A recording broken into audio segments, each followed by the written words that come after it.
siempre dijeron que no podían pagar mis celebraciones, mientras le rentaban salones de lujo a mi hermano.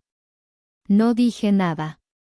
Hasta que compré una casa en el lago y publiqué, gracias por la motivación. Sus reacciones de envidia fueron inmediatas. Si aún no estás suscrito al canal, haz clic en el botón de suscripción y activa la campanita para no perderte ninguna de nuestras historias. Tu apoyo significa todo para nosotros. Si esta historia te parece interesante, déjale un like. También me encantaría saber de qué ciudad eres, déjanos el nombre de tu ciudad en los comentarios. Ahora, empecemos con la historia. Mi nombre es Lidia, y a mis 29 años, finalmente entendí que el silencio también puede ser un grito. Un grito que había estado acumulando por casi 3 décadas. Estaba en mi departamento en la Ciudad de México, un espacio moderno y minimalista que había construido como un santuario contra el ruido del mundo, pero sobre todo, contra el ruido de mi propia historia familiar. La luz de la tarde se filtraba por los ventanales, dibujando rectángulos dorados en el piso de madera. En la pantalla de mi laptop, 12 fotografías resplandecían. 12 imágenes de una casa junto al lago en Valle de Bravo, una propiedad que había encontrado en ruinas y que, durante el último año, había transformado en un refugio de paz y belleza. Mi refugio. Mi dedo índice flotaba sobre el botón de publicar. Me temblaba ligeramente la mano, no de miedo, sino de una extraña mezcla de vértigo y liberación. ¿Cuántas veces había ensayado conversaciones en mi cabeza? ¿Cuántas veces me había preparado para confrontar a mis padres, para enumerar las injusticias, para exigir una explicación que sabía que nunca llegaría? Cientos. Y en cada una de esas ocasiones, las palabras se habían atorado en mi garganta, ahogadas por el hábito de la sumisión, por el deseo infantil de no causar problemas, de ser la hija buena. Pero esta vez era diferente. Esta vez no usaría palabras que pudieran ser torcidas o ignoradas. Usaría imágenes. Usaría el éxito tangible, innegable. Tecleé la descripción, corta y precisa, cada letra pesando como una piedra que finalmente soltaba de mis hombros, gracias por la motivación. Respiré hondo, contuve el aliento y di clic. El instante después fue de un silencio absoluto, casi anticlimático. Pero luego, mi teléfono, que descansaba sobre la mesa de centro, vibró. Y luego otra vez. Y otra. Eran los me gusta, los comentarios de amigos y colegas, felicidades, Lidia, qué lugar tan increíble, te lo mereces. Pero yo esperaba otra notificación. La que sabía que llegaría. Y llegó. Un mensaje de WhatsApp de mi madre. Sin saludos, sin preámbulos. Lidia, ¿qué es esa casa? ¿Por qué no nos dijiste nada? Seguido, casi inmediatamente, por el icono de una llamada entrante de mi padre. La rechacé. Miré la pantalla, el mensaje de mi madre flotando sobre el fondo de pantalla de mi teléfono. Sentí un nudo en el estómago, el viejo instinto de querer disculparme, de querer explicar, de suavizar el golpe. Pero entonces miré de nuevo las fotos en mi computadora. La terraza de madera, la cocina de cuarzo blanco, el muelle extendiéndose sobre el agua serena del lago. Eso era real. Mi trabajo. Mi valor. El grito silencioso finalmente había encontrado un eco. Y la historia, mi historia, apenas comenzaba. Para entender el peso de esas 3 palabras, gracias por la motivación, hay que retroceder en el tiempo. Hay que visitar el Museo de mis Recuerdos, una colección privada de agravios y desilusiones que he curado meticulosamente en el silencio de mi mente. La primera pieza de la exhibición es un vestido que nunca existió. Tenía casi 15 años. En México, los 15 años de una chica son un evento monumental, un rito de paso adornado con tul, música y la bendición de toda la familia. Yo, como cualquier otra chica, soñaba con mi quinceañera. No quería un baile extravagante ni una fiesta ostentosa, pero anhelaba el vestido. Un vestido sencillo, color lavanda, que había visto en el aparador de una boutique en el centro de Querétaro. Un día, después de la escuela, armándome de valor, le mostré a mi madre una foto que le había tomado con mi celular. Ella la miró, sus labios apretándose en una línea delgada que yo conocía demasiado bien. Era la línea que precedía a una negativa disfrazada de pragmatismo. «Ay, hija», suspiró, devolviéndome el teléfono. «Es bonito, sí, pero es carísimo. Tú sabes que tu papá ha tenido muchos gastos últimamente. Además», añadió, como si fuera el argumento más lógico del mundo, los 18 de un hombre solo pasan una vez, pero una mujer se pone un vestido aún más bonito el día de su boda. Su lógica era aplastante, mi presente no importaba porque un futuro hipotético lo compensaría. 3 años después, para los 18 de mi hermano Héctor, esa lógica se evaporó. Héctor era, y siempre ha sido, el sol alrededor del cual giraba el universo de mis padres. 3 años mayor que yo, carismático, sociable y con una habilidad innata para ser el centro de atención. Para su 18º cumpleaños, mis padres no escatimaron. Rentaron un salón de fiestas, el Salón de los Espejos, con capacidad para más de 100 personas. Contrataron una banda en vivo que tocaba cumbias y norteñas hasta la madrugada. El pastel era una torre de 3 pisos y el regalo principal, una motocicleta itálica nueva, reluciente bajo las luces del salón. Recuerdo a mi padre, Arturo, un contador que predicaba la austeridad como si fuera un evangelio, pasando su brazo por los hombros de Héctor y presentándolo a sus colegas con el pecho inflado de orgullo. «Les presento a Héctor», decía con voz estentórea, «el orgullo y el futuro del apellido Álvarez». Yo estaba parada a 1 metro de distancia, sosteniendo un vaso de refresco, completamente invisible. Sentí una mano en mi hombro y me giré. Era mi tía Carmen, la hermana menor de mi madre. Era una mujer viuda, una maestra de primaria con una mirada que parecía ver a través de las fachadas. No dijo nada, solo apretó mi hombro con cariño, un pequeño gesto que significaba, «te veo». Mi quinceañera, por supuesto, no fue en un salón. Fue una cena íntima, en casa. Mi madre cocinó pozole. Asistimos mis padres, Héctor, mis tíos y un par de primos. Puse un vestido azul que ya tenía. El pastel lo compraron en el supermercado. Mientras todos cantaban las mañanitas, yo miraba las velas parpadeantes y pedía un solo deseo, que el próximo año fuera diferente. Que alguien, finalmente, me viera. Esa noche, mientras recogía los platos, escuché a mi madre hablar por teléfono con una de sus amigas. Sí, fue algo sencillo para Lidia. Ya sabes, ella es más tranquila, no le gustan las multitudes. Pero para los de Héctor, tiramos la casa por la ventana. Es que él es hombre, necesita sus relaciones, sus amistades. Es una inversión en su futuro. Fue la primera vez que entendí que en mi familia, el amor no era un sentimiento, sino una partida contable. Y en el libro de contabilidad de los Álvarez, la columna de Héctor siempre estaba llena de inversiones, mientras que la mía estaba llena de recortes presupuestarios.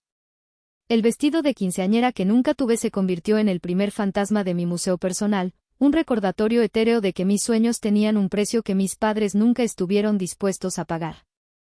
La segunda pieza de mi museo es un objeto físico, tangible, un diploma enrollado, guardado en el fondo del cajón de mi antiguo escritorio en la casa de mis padres en Querétaro. Es un diploma de la universidad, impreso en papel grueso con letras góticas doradas que certifican que me gradué con mención honorífica, la más alta de mi generación. A su lado, en la sala de estar de esa misma casa, en el estante más prominente, descansa un trofeo de plástico dorado. La inscripción dice, Héctor Álvarez, campeón de goleo, torneo de fútbol intercolonias. La disparidad entre esos dos objetos resume mi adolescencia tardía y mis primeros años de adultez. Héctor entró a la universidad local para estudiar ingeniería industrial, más por presión social que por vocación. Se graduó 5 años después con un promedio mediocre. Aún así, el día de su graduación fue motivo de otra celebración monumental. Mis padres reservaron el patio de un restaurante de lujo. Hubo mariachis, discursos y brindis con tequila caro. El tema principal de la conversación era el brillante futuro de Héctor como el ingeniero Álvarez. Mi camino fue diferente. Obtuve una beca casi completa para estudiar comunicación en una de las mejores universidades privadas de la Ciudad de México. Fue mi boleto de escape. Me sumergí en los estudios, trabajé medio tiempo para cubrir mis gastos y me gradué en 4 años con honores. Mis padres asistieron a la ceremonia de graduación, por supuesto. Se sentaron entre la multitud, aplaudieron cuando mi nombre fue anunciado y me abrazaron brevemente cuando todo terminó. Luego, mientras mis amigos planeaban una cena para celebrar, mi madre miró su reloj con ansiedad. Hija, nos tenemos que ir ya. Discúlpanos, dijo, arreglándose el cabello. Es que hoy es la final del torneo de fútbol de tu hermano y le prometimos que estaríamos allí. Tú sabes lo importante que es para él este campeonato del barrio. ¿Nos entiendes, verdad? Asentí, la decepción ya era un sabor tan familiar que apenas lo notaba. Vi cómo se alejaban a toda prisa, dejándome en el campus universitario con mi toga, mi birrete y mi diploma. Celebré esa noche con mis compañeros de cuarto en una taquería, riendo y compartiendo historias. Pero por dentro, una pregunta me carcomía: ¿estoy haciendo algo mal? ¿Acaso mis noches de desvelo estudiando para los exámenes valen menos que un gol en una cancha de tierra? Cuando visité Querétaro unas semanas después, traje mi diploma enmarcado, pensando ingenuamente que tal vez, al verlo colgado en la pared, entenderían la magnitud de mi esfuerzo. Mi padre lo tomó, lo examinó y dijo: muy bien, Lidia. Mucho papelito. A ver si ahora consigues un buen trabajo para que te mantengas sola. Después de eso, el diploma fue relegado a mi habitación, y finalmente, al cajón donde permanece hasta hoy. El trofeo de Héctor, sin embargo, encontró su lugar en la sala de estar esa misma tarde. Mi madre lo desempolvó con un paño suave y lo colocó justo al lado de una foto familiar, como si fuera una reliquia sagrada. Para ellos, el trofeo representaba una victoria visible, pública, algo que podían presumir con los vecinos. Mi diploma, en cambio, representaba un logro silencioso, académico, un mundo que no entendían, por lo tanto, no valoraban. Era una prueba más de que en la familia Álvarez, no importaba el tamaño del logro, sino quién lo conseguía. Hubo un tiempo, antes de que la resignación se solidificara en mi corazón, en que intenté cambiar el guión. Creí, con la ingenuidad de mis 26 años, que quizás el problema no era la falta de amor, sino la falta de entendimiento. Pensé que si les demostraba mi valor de una manera que ellos pudieran comprender, el dinero, las cosas podrían ser diferentes. Fue durante una visita en un fin de semana lluvioso. El techo de la casa de mis padres tenía una gotera persistente en la cocina que llevaba meses empeorando. Cada vez que llovía, mi madre colocaba una cubeta de plástico en el suelo, y el ploc, ploc, ploc del agua al caer se convertía en la banda sonora de la casa. Mi padre se quejaba del costo de la reparación, de cómo los albañiles cobraban un ojo de la cara y de que no había dinero para lujos como un techo nuevo. En ese momento, yo ya tenía un buen puesto en mi empresa y había logrado ahorrar una cantidad considerable. Antes de regresar a la Ciudad de México, fui al banco y retiré 50,000 pesos en efectivo. Los puse en un sobre y se lo entregué a mi padre. Papá, le dije, sintiendo un nudo de esperanza en la garganta. Esto es para ustedes. Para que arreglen el techo. Es un regalo, no tienen que devolvérmelo. Quiero que estén cómodos. Mi padre se quedó sin palabras por un momento. Miró el sobre, luego a mí, y vi un atisbo de orgullo genuino en sus ojos. Gracias, hija. No tenías por qué, dijo, y su voz sonó un poco quebrada. Mi madre me abrazó, un abrazo más cálido de lo usual. Eres una buena hija, Lidia. Me fui de Querétaro ese domingo sintiéndome ligera, optimista. Sentí que había cruzado un puente. Finalmente, les había hablado en su idioma. Un mes después, regresé para el cumpleaños de mi tía Carmen. Al entrar a la cocina, vi la misma cubeta de plástico en el mismo lugar. El techo seguía goteando. La confusión se apoderó de mí. Iba a preguntar, pero entonces mi madre entró a la cocina hablando por teléfono con mi tía, sin darse cuenta de que yo estaba allí. Su voz era alegre, conspiradora. Sí, Carmen, fue una bendición. Justo cuando a Héctor le hacía falta capital para invertir en esa nueva mercancía de China. El dinero que nos dio Lidia fue como caído del cielo. Ya sabes, El techo puede esperar. Lo más importante es apoyar el futuro de mi hijo. Ese negocio va a ser un exitazo, ya verás. Me quedé paralizada detrás de la puerta. El aire se me escapó de los pulmones. No fue el techo. No fue el dinero. Fue la traición. Habían tomado mi gesto de amor, mi intento de cuidar de ellos, y lo habían desviado hacia el pozo sin fondo que eran las ambiciones de mi hermano. Entendí en ese momento que no importaba cuánto ganara o cuánto diera.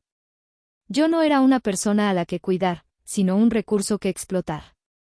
Un cajero automático emocional, ahora, también financiero. Ese día, el puente que creía haber cruzado se derrumbó en un abismo. Y yo decidí, por mi propia seguridad, no volver a intentar cruzarlo. Los siguientes 2 años me enfoqué en mi trabajo con una intensidad casi febril. Mi carrera se convirtió en mi refugio y mi campo de batalla. En la oficina, mis ideas eran escuchadas, mis estrategias eran valoradas y mis resultados eran medidos con métricas claras e imparciales. No había favoritismos, solo desempeño. Y mi desempeño fue impecable. A los 28 años, surgió una oportunidad inesperada. El director de estrategia de e-commerce, un expatriado estadounidense, decidió regresar a su país. La posición quedó vacante.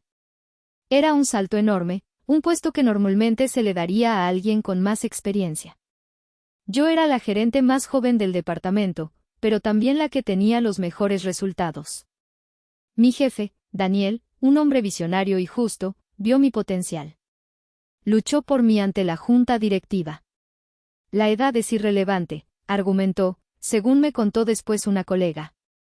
Lidia tiene una comprensión del mercado digital que es innata. Sus campañas no solo venden, crean lealtad. Es la única opción lógica.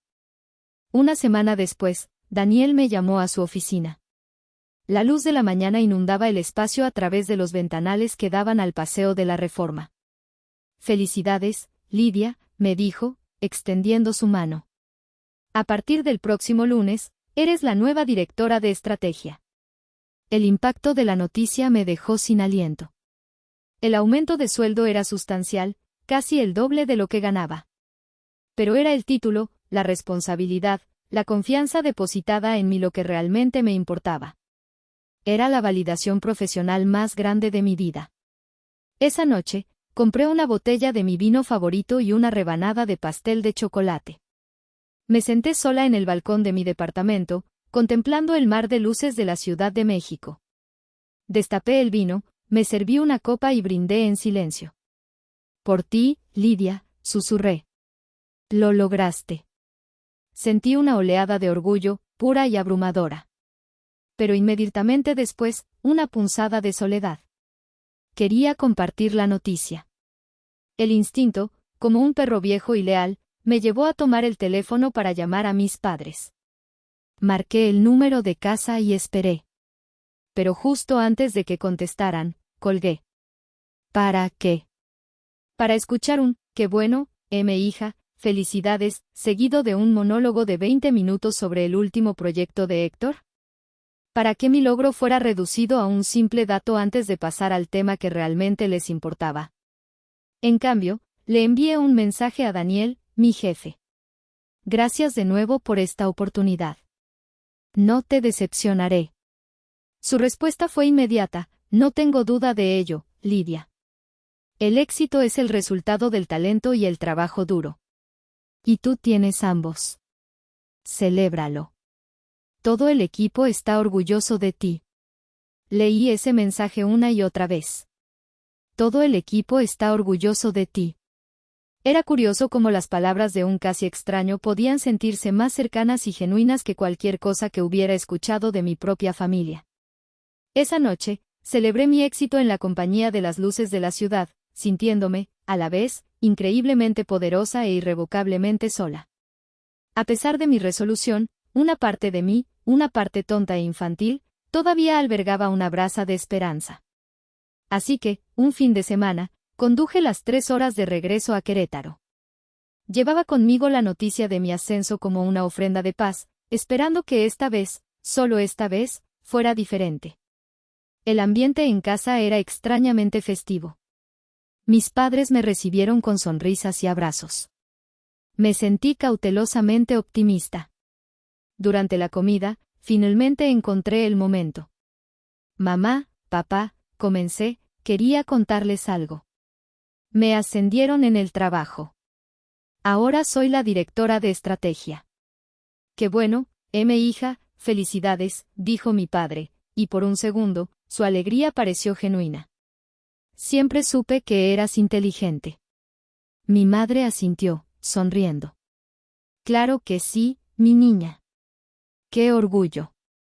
Mi corazón dio un vuelco. ¿Era esto? ¿Era este el momento que había estado esperando? Pero entonces, mi madre se levantó de la mesa con un brillo febril en los ojos. Y hablando de buenas noticias, mira, Lidia, mira lo que acabamos de firmar. Desplegó sobre la mesa un fajo de papeles. Era un contrato.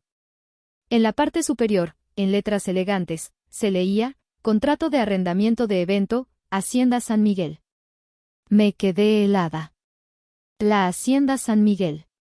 Un lugar mágico a las afueras de la ciudad, con jardines de lavanda, arcos de piedra y un lago privado. Años atrás, cuando tenía 16, pasamos por allí y yo, con la ensoñación de una adolescente, le había dicho a mi madre, mamá, si algún día me caso, sueño con que sea aquí. Su respuesta había sido una risa condescendiente. Ay, Lidia, deja de soñar. Ese lugar es para millonarios. Nosotros somos gente de trabajo, no tenemos para tirar el dinero así. Ahora, el contrato estaba sobre la mesa. Mi madre señaló una cláusula. Mira, logramos apartar la fecha para la fiesta de compromiso de tu hermano. Héctor y su novia, Sofía, están encantados. Es carísimo, pero tu hermano se merece lo mejor. El aire se volvió denso, pesado. Mi ascenso, mi gran noticia, se había desvanecido. Era solo el preludio de su verdadera celebración. Mientras mi madre seguía hablando sobre los arreglos florales y la lista de invitados, la puerta del estudio de mi padre se abrió ligeramente. Lo escuché hablar por teléfono, su voz baja y seria. Sí, tuvimos que dar un anticipo de 250,000 pesos. Es un dineral, lo sé. Pero, ¿qué se le puede hacer? A mí, mi padre nunca pudo darme nada de esto.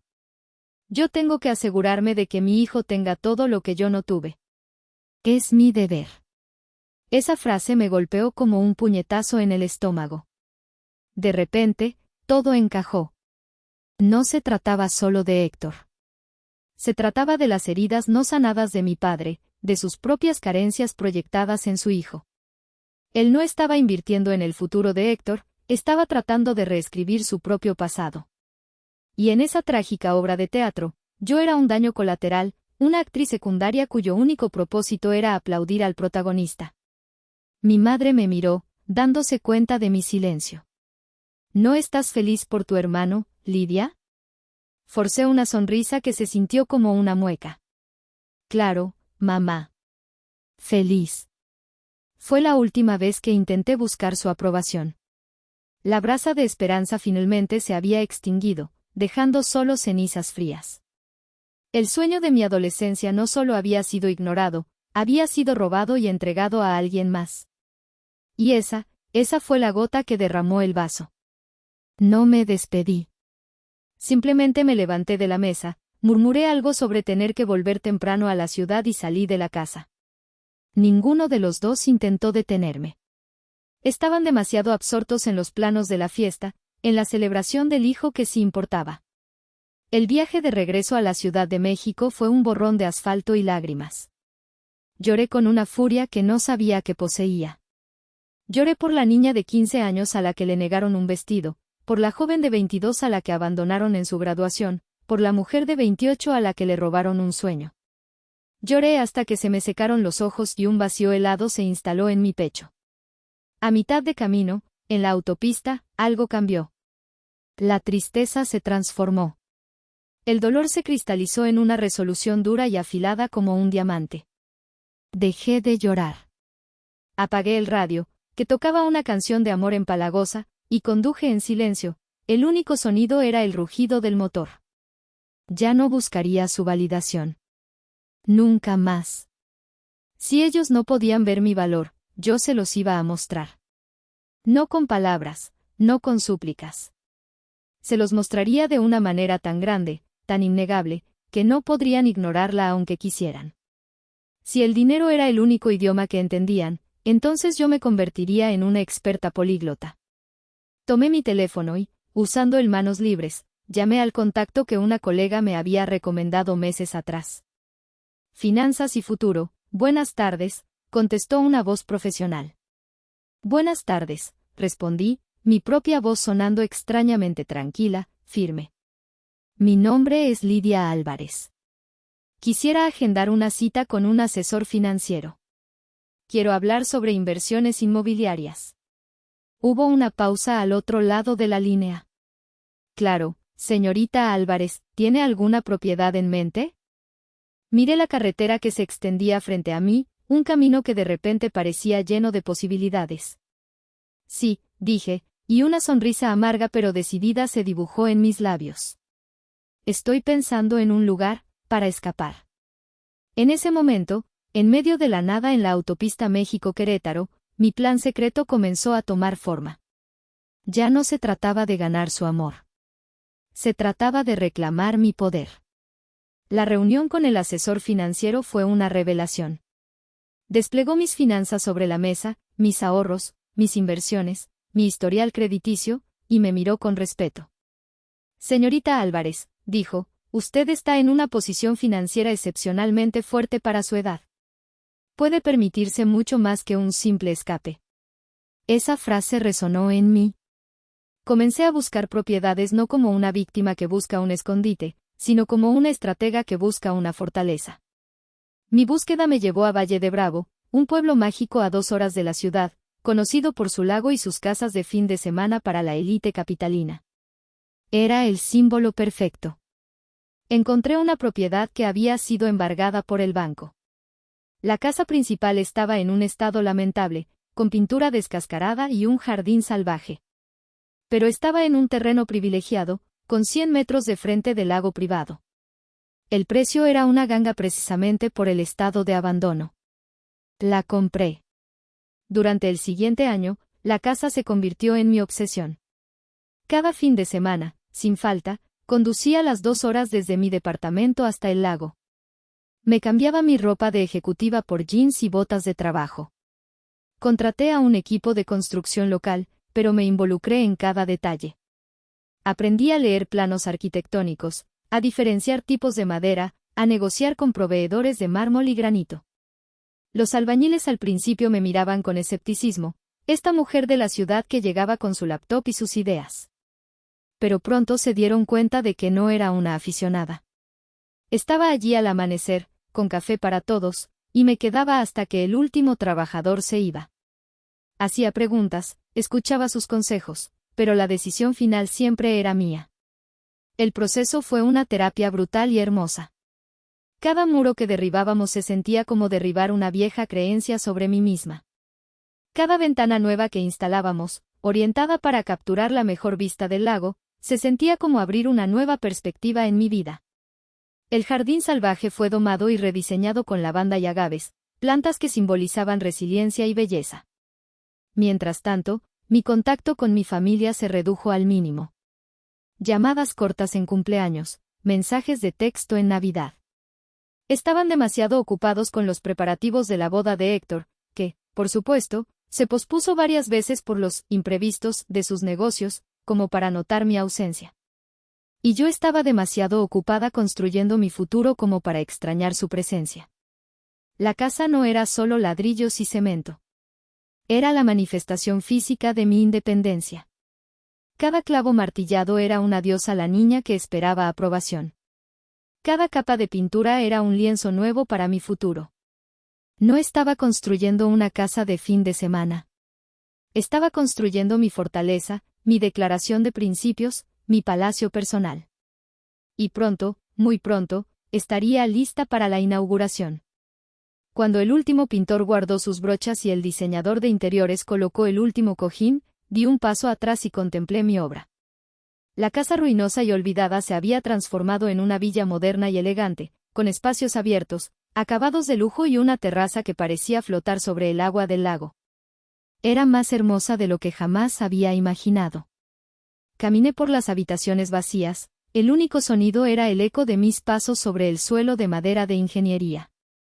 Me detuve en la cocina, pasando los dedos por la fría superficie de la isla de cuarzo. Recordé la gotera en la cocina de mis padres, la cubeta de plástico, la sensación de traición. Aquí no había goteras. Aquí todo era sólido, nuevo, construido a mi medida. Sentí una oleada de orgullo tan intensa que me hizo tambalear. Pero también sentí una punzada de melancolía. Era un logro magnífico, pero solitario. No había nadie con quien compartirlo, nadie que entendiera el verdadero significado de esas paredes. Fue entonces cuando tomé la decisión. Esto no podía quedarse en el silencio. No era suficiente que yo lo supiera. Mi historia, mi esfuerzo, merecía ser contada. Y para contarla bien, necesitaba las imágenes perfectas. Contraté a una fotógrafa de arquitectura de renombre. Le expliqué que no quería fotos para una revista de diseño, sino para capturar el alma del lugar. Quiero que se vea como un refugio, le dije. Como un lugar donde alguien finalmente encontró la paz. La fotógrafa pasó un día entero en la casa, desde el amanecer hasta el anochecer, persiguiendo la luz perfecta. Cuando me entregó la galería de imágenes una semana después, me quedé sin aliento.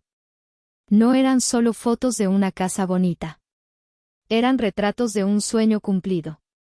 La imagen del sol saliendo sobre el lago, tiñendo el agua de naranja y rosa.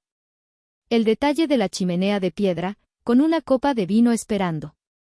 La foto final, tomada desde el muelle al atardecer, con todas las luces de la casa encendidas, proyectando un resplandor cálido y acogedor que parecía llamar a casa a alguien que nunca había tenido una. Al mirar esas fotos, no vi solo una propiedad. Vi el reflejo de mi propia transformación.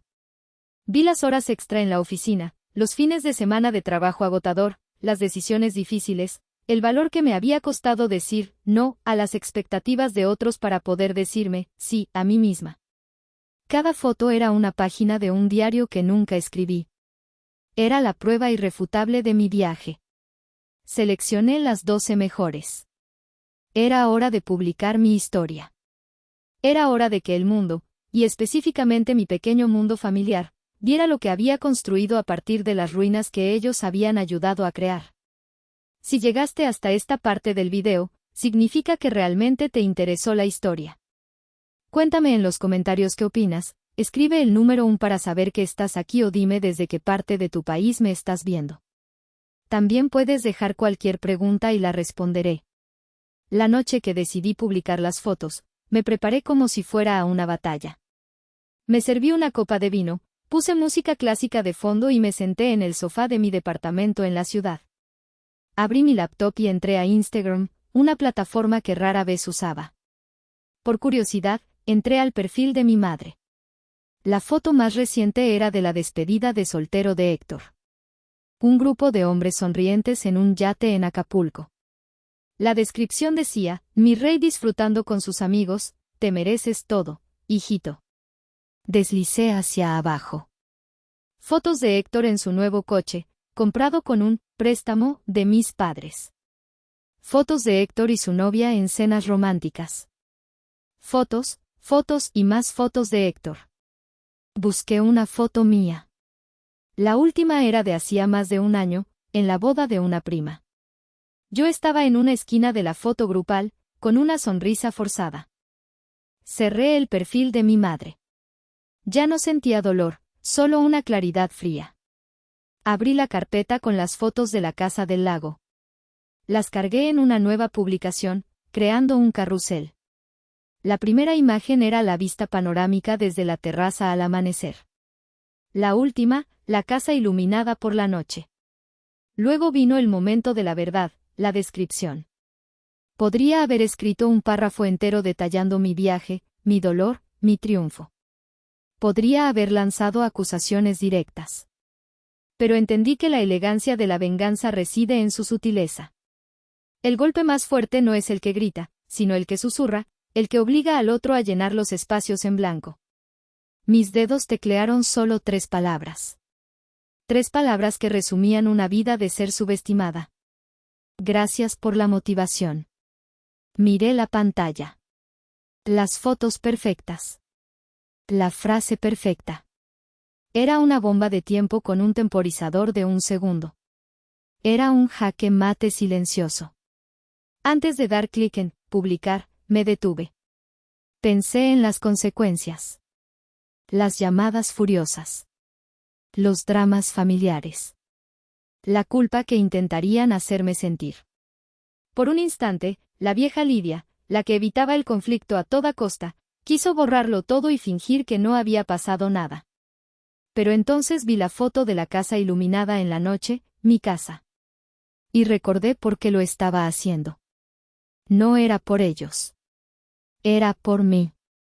Era mi graduación, mi fiesta de 15 años, mi celebración de ascenso, todo en uno. Era mi manera de colgar mi propio trofeo en la sala de estar del mundo. Y con un suspiro que liberó 29 años de aire contenido, presioné publicar. El teléfono comenzó a vibrar casi al instante. Al principio, eran notificaciones que me hacían sonreír.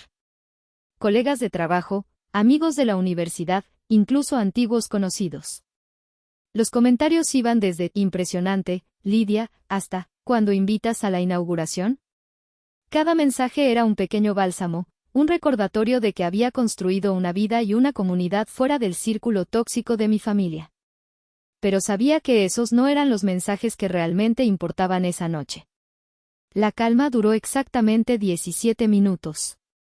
Fue el tiempo que le tomó a mi madre ver la publicación y procesar la información. El primer mensaje fue el que ya les conté: Lidia, ¿qué es esa casa? ¿Por qué no nos dijiste nada? No respondí. 2 minutos después, la llamada de mi padre, que envié directamente al buzón de voz. Luego, un segundo mensaje de mi madre, esta vez más largo y con un tono que oscilaba entre la confusión y la acusación. Tu padre y yo estamos muy preocupados. ¿De dónde sacaste el dinero para algo así? Y esa frase. Gracias por la motivación. ¿Qué se supone que significa eso? Tus tíos ya nos están llamando para preguntar. Nos estás poniendo en una posición muy incómoda, Lidia. Leí el mensaje y una risa amarga se escapó de mis labios. Incómoda. Después de una vida de hacerme sentir invisible y sin importancia, su principal preocupación era la incomodidad de tener que dar explicaciones a sus hermanos. Decidí responder, pero no como ellos esperaban. Tecleé una respuesta corta y neutral: estoy ocupada ahora mismo. Hablamos después. Esa respuesta fue como echarle gasolina al fuego. Mi teléfono se convirtió en un campo de batalla digital. Mensajes de mi padre, ahora exigiendo saber si me había metido en deudas. Mensajes de Héctor: oye, Lidia, ¿qué onda con tu post? Está un poco dramático, ¿no crees? Mamá está muy alterada. Ignoré a todos. Mi fortaleza no solo era de ladrillo y mortero, o también era digital. Silencié las notificaciones de mi familia y me concentré en los mensajes de apoyo. Y entonces, en medio del caos, entró una llamada de un número que sí reconocí con cariño: mi tía Carmen. Dudé un segundo, pero contesté. Lidia, mi niña, dijo, su voz suave y tranquila. No había pánico ni acusación en ella. Hola, tía, respondí, mi propia voz sorprendentemente firme. Acabo de ver tus fotos, continuó. No voy a preguntar nada que no quieras contar. Solo quiero decirte una cosa: qué casa tan hermosa. Se ve llena de paz. Te lo mereces todo, mi amor. Absolutamente todo. Las lágrimas que no había derramado por la furia de mi familia comenzaron a brotar por la amabilidad de mi tía. Sus palabras eran el ancla que necesitaba en medio de la tormenta. Ella me veía. Ella entendía, sin necesidad de explicaciones. Gracias, tía. Significa mucho para mí, le dije, con la voz entrecortada. De nada, mi reina. Disfruta tu palacio. Después de colgar, me sentí más fuerte. La llamada de mi tía había sido un recordatorio crucial, yo no estaba equivocada. No estaba siendo dramática ni injusta. Estaba reclamando mi historia. Dejé que mi familia se consumiera en su propia confusión y drama. Esa noche, por primera vez, yo controlaba la narrativa. Y dormí profundamente, sin sueños, en el silencio de mi departamento, mientras la tormenta que había desatado rugía a la distancia. Pasaron 3 semanas. 3 semanas de un tenso silencio. Rechacé cortésmente las múltiples autoinvitaciones de mis padres, diciéndoles que necesitaba tiempo para instalarme. La verdad es que necesitaba tiempo para prepararme para la confrontación inevitable. Llegó un sábado por la mañana. El sol brillaba sobre el lago, el aire era fresco y yo estaba en la terraza, descalza, con una taza de café y un libro. Era la imagen misma de la paz que tanto me había costado construir. Entonces, el sonido de un motor rompió la tranquilidad. Un coche, una camioneta Volvo plateada que conocía demasiado bien, subía por el camino de grava que llevaba a mi casa. Mi estómago se contrajo en un nudo familiar de ansiedad. Pero esta vez, algo era diferente. Estaba en mi territorio. Esta era mi fortaleza. Me quedé sentada, observando cómo se estacionaban. De la camioneta bajaron mis padres. Detrás de ellos, otro coche se detuvo. Era Héctor y su prometida, Sofía. Habían venido en grupo, un frente unido para invadir mi santuario. No corrí a recibirlos. No me levanté de mi silla. Lentamente, marqué la página de mi libro, tomé un sorbo de café y los observé acercarse, como una reina observando a una delegación no anunciada desde las almenas de su castillo. Mi madre sonreía, una sonrisa tensa y brillante, agitando la mano como si fuera una visita perfectamente normal. Mi padre tenía el ceño fruncido, su mirada recorriendo la propiedad, calculando, juzgando. Héctor parecía incómodo, culpable. Había llegado el momento. La batalla final iba a librarse aquí, en mi casa, bajo mis reglas. Sorpresa, exclamó mi madre cuando llegaron a la terraza, su voz demasiado alta en el aire matutino. Decidimos venir a conocer tu famosa casita. Les dije que no estaba lista para recibir visitas, respondí, mi voz tranquila, sin levantarme de la silla. Ay, Lidia, no seas así, intervino mi padre, su tono ya impaciente. No somos visitas, somos tu familia. Y manejamos 2 horas para ver este lugar. Lo menos que puedes hacer es darnos la bienvenida. Finalmente, me levanté. Pueden pasar, dije, señalando la puerta de cristal. Les daré un recorrido. Pero quiero ser clara, esto no es una visita de fin de semana. No estoy preparada para tener huéspedes. El recorrido fue tenso. Mi madre lanzaba exclamaciones forzadas sobre la decoración, mientras mi padre hacía comentarios pasivo-agresivos sobre el costo de todo. Este cuarzo no es barato, ¿eh? ¿Era realmente necesario? Héctor y Sofía me seguían en silencio. Después del recorrido, nos sentamos en la terraza. El silencio era pesado, lleno de palabras no dichas. Fue mi padre, como siempre, quien encendió la mecha. Bueno, Lidia, dijo, cruzándose de brazos. Seguimos sin entender lo de tu publicación. Esa frasecita. Gracias por la motivación.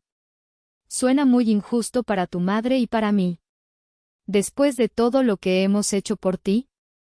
Lo miré fijamente. La calma que sentía era casi antinatural.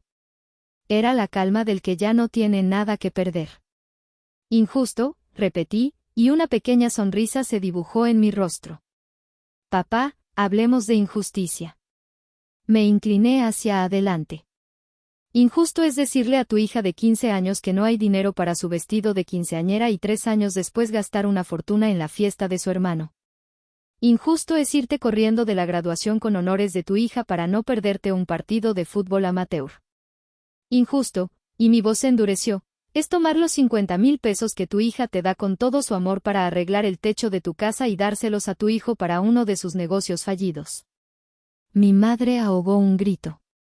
Mi padre palideció. Y lo más injusto de todo, continué, mi mirada clavada en él, es robarle el sueño de casarse en la hacienda San Miguel a tu hija, diciéndole que es un lujo para ricos, y años después, rentar ese mismo lugar para la fiesta de compromiso de tu hijo. ¿Saben cuánto dolió eso? Yo, no recordaba que te gustara ese lugar, balbuceó mi madre. Claro que no lo recuerdas. Porque lo que yo quería nunca fue lo suficientemente importante como para recordarlo. Me giré hacia mi padre. ¿Y tú, papá? Te escuché por teléfono. Dijiste que tu padre nunca te dio nada y que por eso tenías que darle todo a Héctor, ¿no te das cuenta? Estás intentando sanar las heridas de tu infancia repitiendo exactamente el mismo patrón. Le estás haciendo a tu hija lo mismo que tu padre te hizo a ti. El impacto de mis palabras fue visible. Mi padre se quedó sin aire, como si le hubiera dado un puñetazo. Héctor, por primera vez, levantó la vista del suelo, no para mirarme a mí, sino a su prometida, con una expresión de pánico, como si de repente se diera cuenta de que el pedestal dorado en el que vivía estaba construido sobre los cimientos de mi dolor. El silencio que siguió fue absoluto, roto solo por el suave murmullo del lago. La verdad, finalmente, había sido dicha. Y su peso era insoportable. Se fueron poco después, en un silencio denso y torpe. No hubo disculpas, pero tampoco hubo más acusaciones. Simplemente se levantaron, caminaron hacia sus coches y se marcharon, dejando tras de sí un eco de devastación. Esa tarde, por primera vez en mi vida, sentí que la casa familiar en Querétaro y la casa del lago en Valle de Bravo finalmente estaban a la misma distancia de mi corazón. Pasó un año. Un año de conversaciones telefónicas cautelosas, de pequeños gestos tentativos.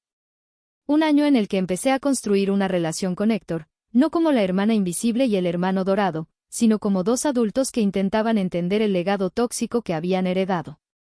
Para celebrar el primer aniversario de la casa, organicé una fiesta. Invité a mis amigos, a mis colegas, y a mi tía Carmen. Y también invité a mis padres. Llegaron puntuales. No trajeron un regalo caro ni ostentoso. Mi padre trajo una silla de madera, tipo Adirondack, que él mismo había construido y lijado. Sus manos de contador no estaban acostumbradas a ese trabajo, y se notaba en las pequeñas imperfecciones de la madera. La hice, para que te sientes a leer, dijo, sin mirarme directamente a los ojos. Junto al lago. No fue una disculpa. No fueron las palabras que la niña dentro de mí siempre quiso escuchar. Pero fue algo. Fue un gesto. Fue un reconocimiento. Acepté la silla, y con ella, la posibilidad de un nuevo comienzo. No un regreso al pasado, sino la construcción de algo diferente, algo más honesto. Esa tarde, rodeada de la gente que me había elegido y a la que yo había elegido, levanté mi copa. Miré el lago, el sol reflejándose en el agua, y brindé. Brindé por construir una vida a tu propia medida, por encontrar la fuerza en el desprecio, y por la paz que llega cuando dejas de esperar que otros escriban tu valor y decides grabarlo tú misma en piedra. La relación con mi familia nunca volverá a ser la misma. Está fracturada, pero extrañamente, es más real. Ellos están intentando, a su manera torpe, cambiar. Pero una parte de mí siempre recordará el dolor, siempre mantendrá una distancia segura. Y eso me lleva a una pregunta que a menudo me hago, y que hoy les hago a ustedes. ¿Es realmente necesario el perdón para poder sanar y seguir adelante? ¿O a veces, aceptar la verdad y establecer límites es la forma más pura de amor propio? Déjenme saber lo que piensan en los comentarios.